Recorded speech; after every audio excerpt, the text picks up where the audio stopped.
There is some breaking news in the NHL right now. Connor McDavid, McJesus, he has missed the last 2 games with an upper body injury that he sustained by carrying the team on his back for his entire career.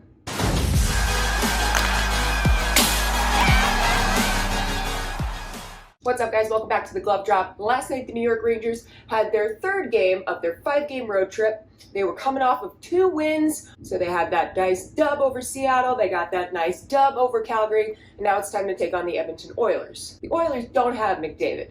He really does have an upper body injury.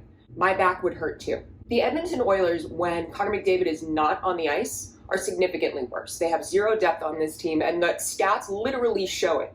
Points percentage with McDavid is .570.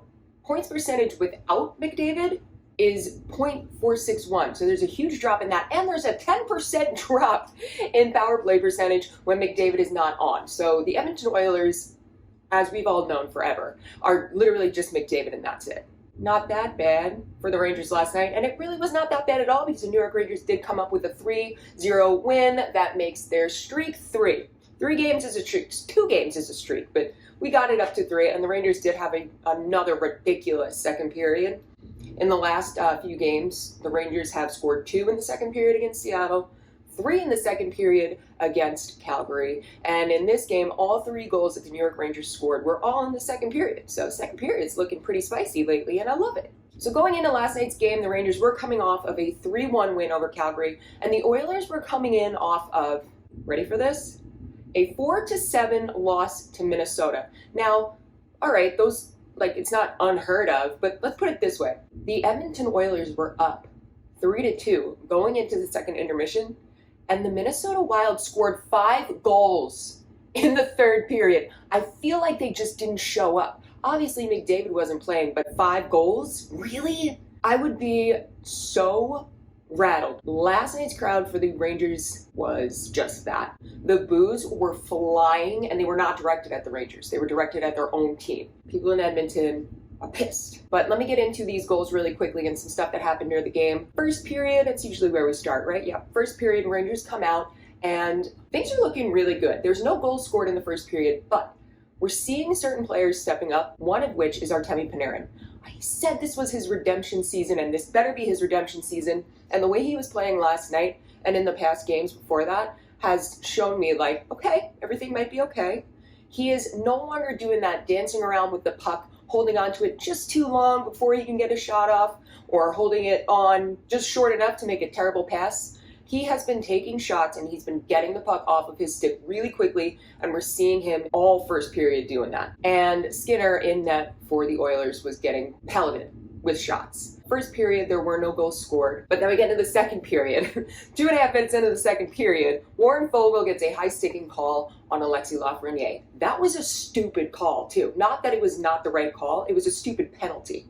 The guy doesn't have the puck, and he's skating around with his stick up in the air. Keep your stick on the ice. It's so stupid.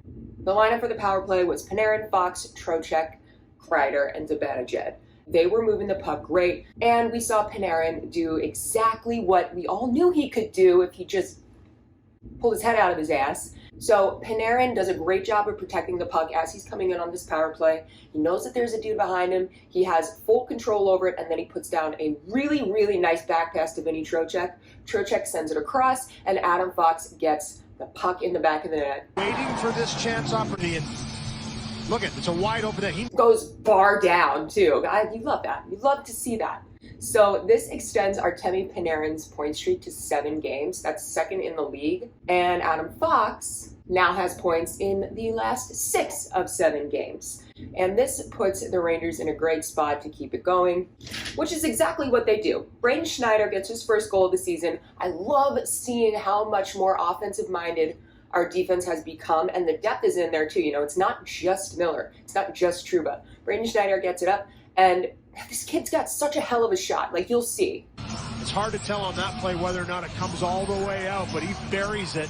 What I really, really liked about this Braden Schneider goal is the awareness that the team had. Barclay Goodrow was coming up the ice, fully aware of what was going on and where the puck was, and as the puck is approaching the blue line, in order to make sure that nobody is offsides, Goodrow literally tosses himself over the boards onto the bench, and that gives Braden Schneider the green light to go, and he sends one from out, literally at the top of the circle. Maybe you want to look at that at a different angle. I mean, this is right on it. But another...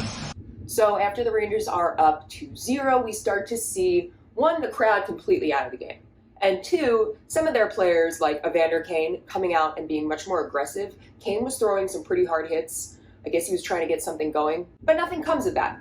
I know that in past games, or you'll see somebody come and try and get into a little bit of a fight, I guess as a shift of momentum, but it didn't work for you, Evander Kane, you frickin' loser. And the New York Rangers maintain possession, maintain the pressure, and with 2 minutes left in that second period, they get their third goal of the game. Artemi Panarin, just his passing has been mint. It's so good. Panarin shoots it across, and Alexis Lafreniere gets it. Is this blast by Lafreniere, and guess who? The bread man, who's really started to find that puck on a string in the offensive zone. He went hard. He took a knee on that shot. The puck gets back in the net. The Rangers up 3-0 going into that second intermission. The third period was really just the Rangers skating around while the Oilers fans left and or booed their own team. No goals were scored in the third period, but that doesn't make a difference anyway because the Rangers come out with a 3-0 win that extends their win streak to 3 games. The Rangers outshot the Oilers 32-29, and they go 1 for 3 on the power play and 2 for 2 on the penalty kill. Special teams are looking great. Panarin, Fox, and Schneider all managed to rack up 2 points in last night's game, and they're keeping the point streaks going. Game 4 of, again, this 5-game road trip is going to be tomorrow, Saturday, at Vancouver. So we'll see if they can just continue to extend this in. If they play the way that they have been playing, quick passes, clean passes, not being selfish, and not playing with it too long, that's what she said, then I think the Rangers have a pretty good shot of finishing up this road trip with a couple more wins. So that will be tomorrow. Thank you guys all for coming through. If this is your first time here, make sure you hit that subscribe button. I'm going to have videos up for every post game. So make sure, again, you hit that subscribe button, turn on notifications, and if you want more of the glove drop, you can find me on Instagram, TikTok, and X, Twitter. It's friggin' Twitter, all at the glove drop. I'll put that right here. And in the meantime, let's friggin' go Rangers. I'm liking this. We're having a good time.